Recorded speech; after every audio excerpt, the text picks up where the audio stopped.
మహాభారతం సులభ శైలిలో శస్త్రవిద్యా ప్రదర్శనం. కత్తి యుద్ధం, అశ్వారోహణం, వ్యూహరచనం, వ్యూహ విభేదనం మొదలైన విద్యలు ప్రేక్షకులను ఆనంద పారవశ్యులను చేయసాగాయి. భీమ దుర్యోధనుల గదాయుద్ధం కొంచెంసేపు అందరినీ విభ్రాంతులను చేసింది. ఆ తరువాత ఆచార్యునికి నమస్కారం చేసి అర్జునుడు రంగం మధ్యలోకి ప్రవేశించాడు. అభినవ నవ యవ్వనంతో జగదేక సుందరుడై ప్రకాశిస్తున్న ఆ రాజనందనుని చూడగానే సభికులందరూ హర్షధ్వానాలు చేశారు. విదురుడు ఆ విశేషమంతా కూడా ధృతరాష్ట్రునికి వివరించసాగాడు. అర్జునుడు ఆగ్నేయాస్త్రం ప్రయోగించాడు. వెంటనే అందరినీ బీతావాహులను చేస్తూ ఆకాశం నిండా మంటలు భయంకరంగా ఆవిర్భవించాయి.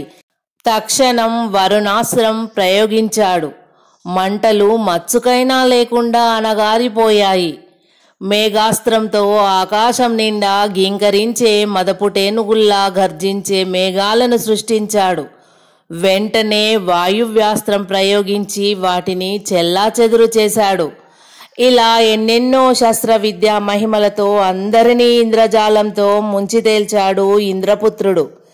అతని విద్యా నైపుణ్యం చూసి అక్కడున్న వాళ్ళందరూ ఆనందావేశాలతో మైమర్చిపోయారు.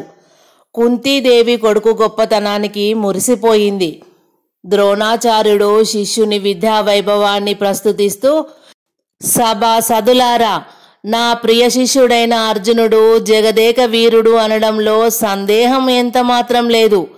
ఈ వీర కుమారునికి సాటి అయిన యోధుడు ప్రపంచంలోనే ఎక్కడా లేడు అన్నాడు గంభీర స్వరంతో. అందరూ మళ్ళీ చప్పట్లు చరిచి అర్జునుణ్ణి స్తుతివాక్య పురస్సరంగా కొనియాడసాగారు.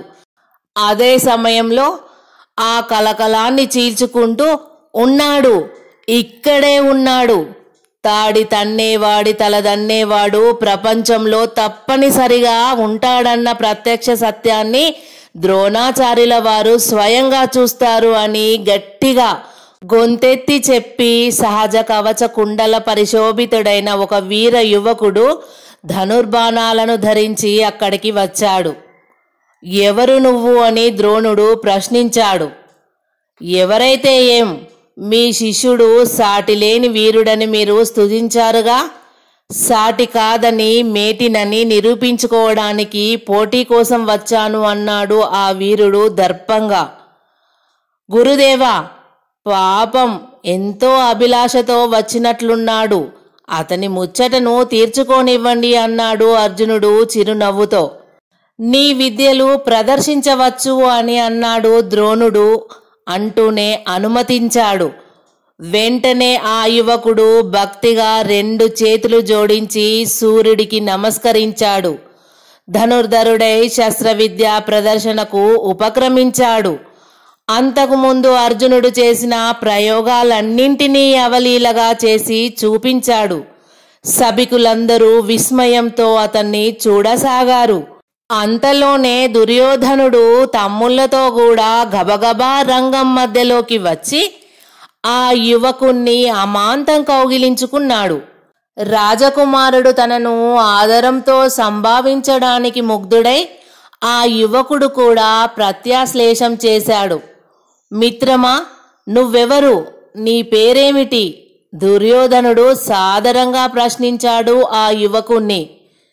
రాజపుత్ర, నేను సూతపుత్రుణ్ణి. నా పేరు వృషసేనుడు. పుట్టుకతోనే కవచం, కర్ణకుండలాలు నాకు సిద్ధించినందువల్ల నన్ను కర్ణుడు అని కూడా ప్రజలు పిలుస్తారు అన్నాడు ఆ యువకుడు. మిత్రమా కర్ణ, ఇప్పటి నుండి నువ్వు నాకు ప్రాణంతో సమానుడివి. మన మైత్రి జీవితాంతం ఉండిపోవాలి అని అన్నాడు దుర్యోధనుడు. అంతకంటే నా మిత్రమా అన్నాడు కర్ణుడు. ఆ ఇద్దరు అంత త్వరలో సన్నిహితులై హితులై ప్రాణమిత్రులైపోయారు. ద్రోణాచార్యవర్య, నాకు మీ ప్రియ శిష్యుడు జగదేక వీరుడు అయిన ఈ అర్జునునితో పోరాడాలని వేడుకగా ఉంది. మరి మీ శిష్యుడు సిద్ధంగా ఉన్నాడా, లేక మీ దగ్గర ఇంకా నేర్చుకొని తర్వాత ఎప్పుడైనా తలపడతాడా అని దుర్యోధనుడి మైత్రితో ఉప్పొంగిపోతూ కర్ణుడు దుర్యోధనుడికి మనప్రియం చేయాలని ద్రోణాచార్యుడిని చూస్తూ గర్వంగా అన్నాడు. కర్ణ, కారుకూతలు కుయ్యకు. రణరంగ ప్రళయ పరమేశ్వరులైన ద్రోణాచార్యుల ప్రియ శిష్యుని ముందు నువ్వు నిలబడగలవా? నిలిచి ప్రాణాలు నిలుపుకోగలవా? అంతటి చేవగలిగిన వాడివే అయితే సిద్ధపడు. అర్జునుడు కోదండం సవరించుకుంటూ రోషంగా అన్నాడు. వెంటనే ద్రోణాచార్యుడి ఆజ్ఞ తీసుకొని ఆ ఇద్దరు వీరులు బూనబోంతరాలాలు దద్దరిల్లిపోయేటట్లు అల్లెత్రాడులు మ్రోగిస్తూ రంగం మధ్యం నుండి చెరొక వైపుగా చీలిపోయారు. ధర్మజ భీమాదులు అర్జునుణ్ణి ప్రోత్సహించడం చూసి కౌరవులు కూడా కర్ణుణ్ణి ప్రోత్సాహపరచడం ప్రారంభించారు. అర్జునునికి కర్ణునికి ద్వంద్వ యుద్ధం ప్రారంభమైంది. ప్రేక్షకులందరూ ఉత్కంఠంగా చూడసాగారు. ఆ దుర్భర దృశ్యం చూస్తున్న కుంతీదేవి హృదయం దుఃఖమయమైపోయింది. తన కన్న కుమారులిద్దరూ తన ఎదుటే మత్సరించి ఒకరినొకరు తలపడి పోరాడటం ఏ తల్లికి మాత్రం సహిస్తుంది? కుంతీదేవి కన్యగా ఉన్నప్పుడు దుర్వాసుడు అనుగ్రహించిన వరాలను పరీక్షించాలనుకొని ఆమె ఒకనాడు అప్పుడే తూర్పు కొండ కొమ్మ మీద అవతరించిన సూర్యుణ్ణి చూస్తూ మంత్రం పఠించింది. వేడుక కోసం నీ వంటి పుత్రుణ్ణి అనుగ్రహించమని సూర్యుణ్ణి ప్రార్థించింది. అంతే, సూర్య సంపర్కంతో ఆ యువతికి సద్యోగర్భం కలిగి కవచకుండల శోభాన్వితుడైన కుమారుడు రెండవ బాలసూర్యునిగా ఉదయించాడు. కుంతికి కన్యత్వం దూషితం కాకుండా వరం ఇచ్చి పుత్రుణ్ణి ఆశీర్వదించి సూర్యుడు తిరోహితుడైపోయాడు. లోకాపవాదానికి భయపడి కుంతి కన్నీటితో ఆ చిన్న బాలుణ్ణి ఒక పెట్టెలో పెట్టి యమునలో విడిచింది. ప్రవాహంలో అలల తలల మీద ఉయ్యాలలూగుతూ పేటికలో ఉన్న ఆ బాలుడు అలాగే కొట్టుకుపోతూ ఒకచోట గంగా స్నానం చేస్తున్న ఒక సూతునికి దొరికాడు. సంతాన విహీనుడైన అతడు ఆ బాలుడు భగవదంశ సంభూతుడని భావించి సంతోషంతో తీసుకువెళ్లి తన భార్య అయిన రాధకు ఇచ్చాడు. ఆ ఇల్లాలు కన్న కొడుకు కంటే ఎక్కువగా ప్రేమగా అతన్ని పెంచింది. అందుకే వసుసేనుడు, రాధేయుడు, కర్ణుడు, సూతపుత్రుడు అనే పేర్లతో జగద్విఖ్యాతుడయ్యాడు. బలదర్పతుడైన కర్ణార్జునులు రంగం మధ్యలో సూర్యచంద్రుల్లా వెలుగుతూ ఒకరిపై ఒకరు అనేక ప్రయోగాలు చేసుకోవడం ప్రారంభించారు. కర్ణుడు పర్జన్యాస్త్రం మంత్రించి అర్జునుని మీదికి విడిచాడు. వెంటనే ఆ ప్రదేశమంతా కారు మేఘాలు ఆవరించుకొని చీకట్లు క్రమ్మించాయి. ప్రేక్షకులు హాహాకారాలు చేశారు. మరుక్షణం అర్జునుడు వాయు మహాస్త్రం సంధించి కర్ణుని బాణం మీదికి ప్రయోగించాడు. ఆ దివ్య బాణం కర్ణుడు సృష్టించిన మేఘాలను చెదరకొట్టి వెలుతురును ప్రసాదించింది. సభికులందరూ హర్షధ్వానాలతో సురేంద్రానందనుణ్ణి స్తుతించారు.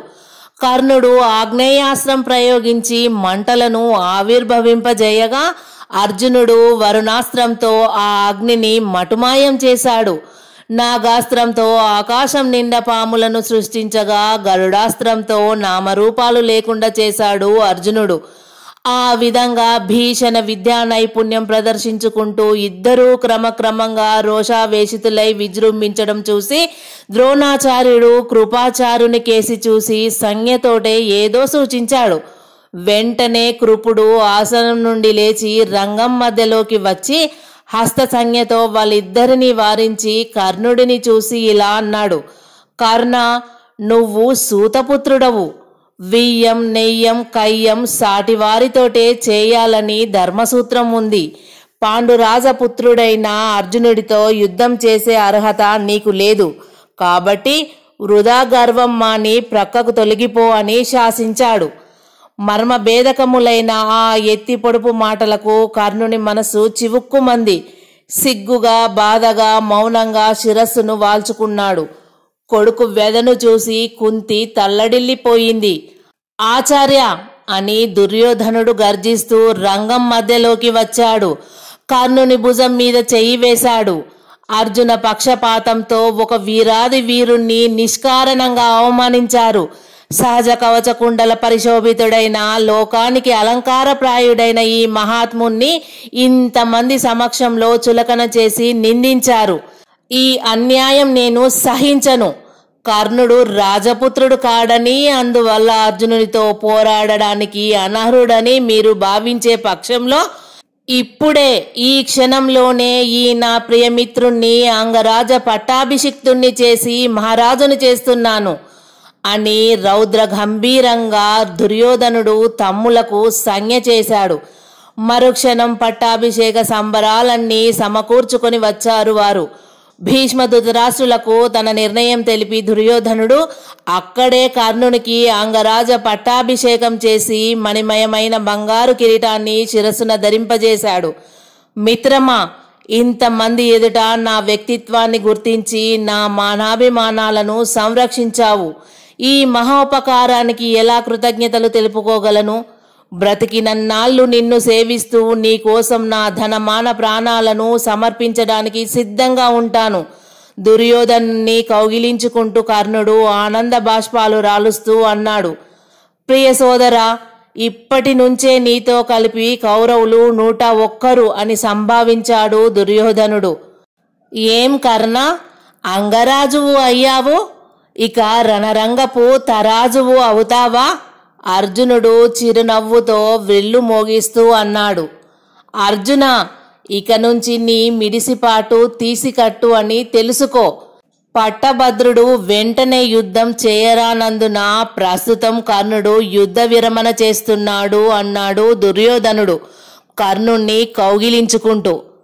కాదు కాదు, ప్రాణభయార్తుడు.